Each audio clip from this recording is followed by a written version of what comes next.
Hi, my name's Sue, Sue Beach, that's Beach in the seashore and not the tree. I love that surname. In fact, if I divorce my husband, I'm going to keep that surname. Not that I'm planning on it, but it really kind of suits me. I live by the sea as well, so having a name like Beach is just perfect. Anyway, I'm here today to talk to you about grounding and what grounding is and how you can use it to help you in first aid situations, and also for situations where just everyday thing.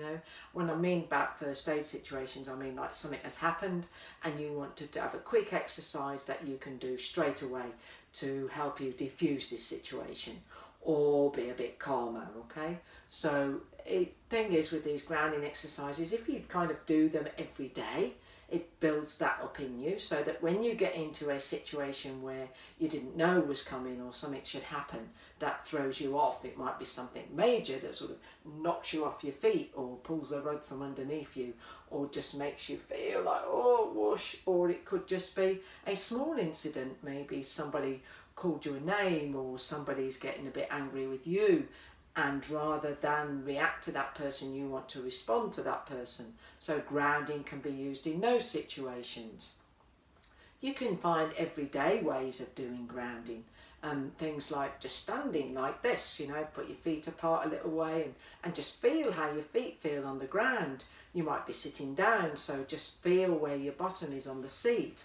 Feel where your feet are on the ground and what's actually around you. You can do things like gardening. Gardening is really good for grounding, feeling the soil, growing your own vegetables.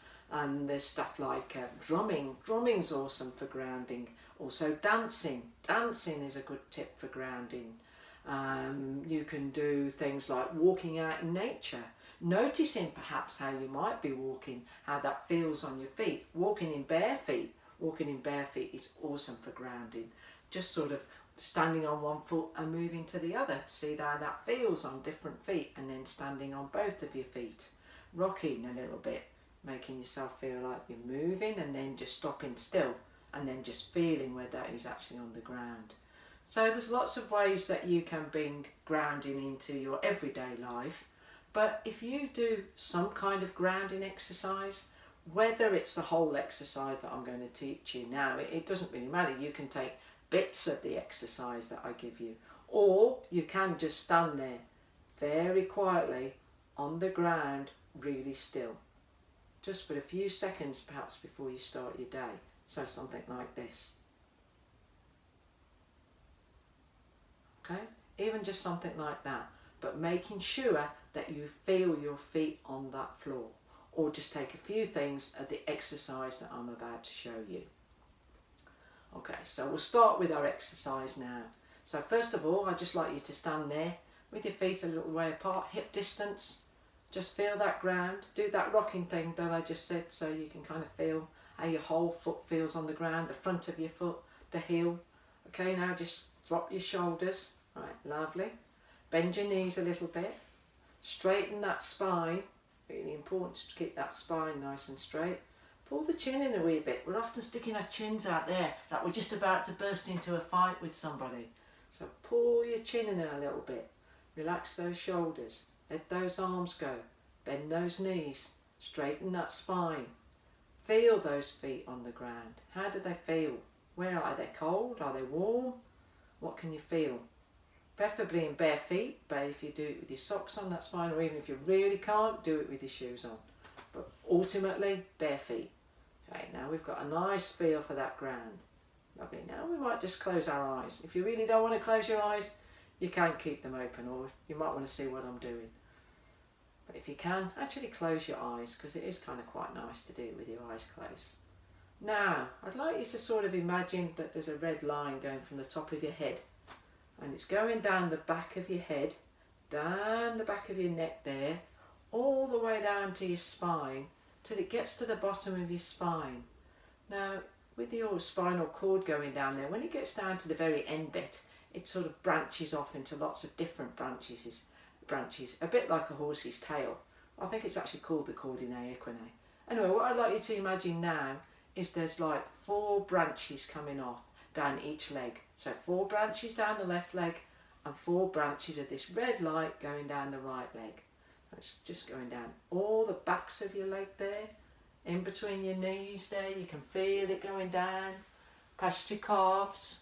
Okay, so take that down into your feet. So those 4 red lights are in your feet now, all of your feet. And it's now going to carry on.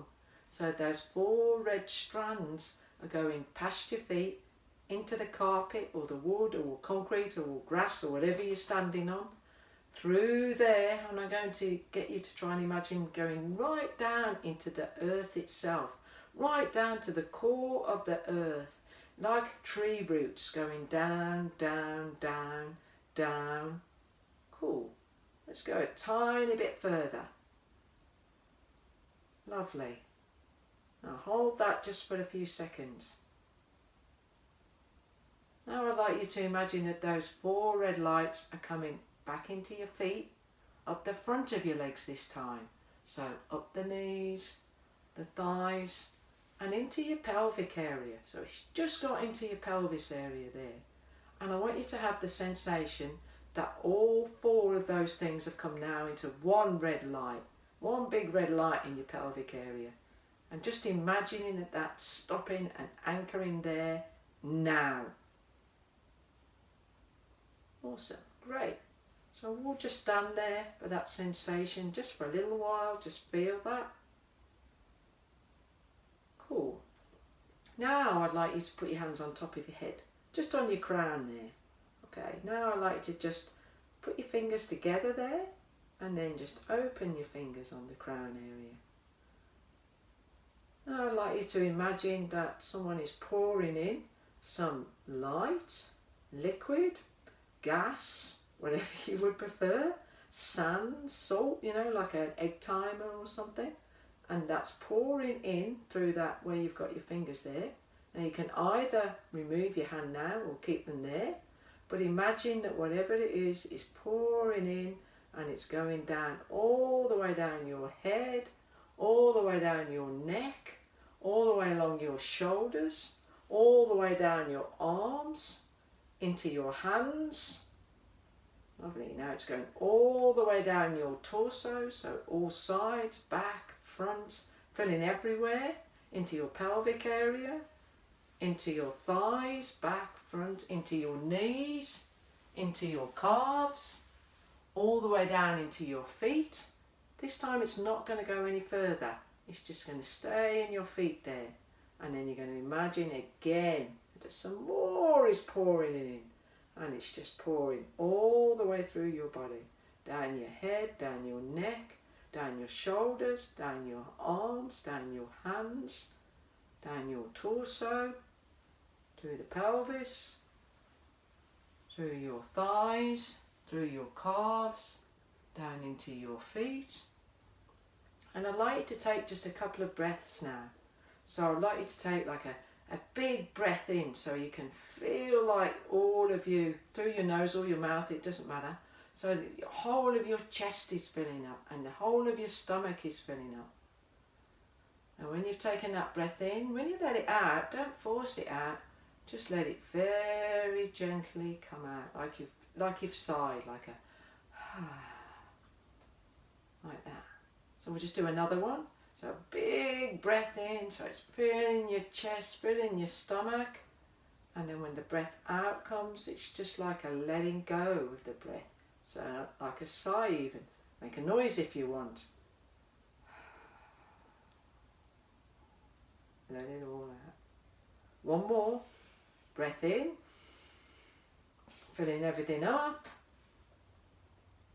And the breath out, just letting it go.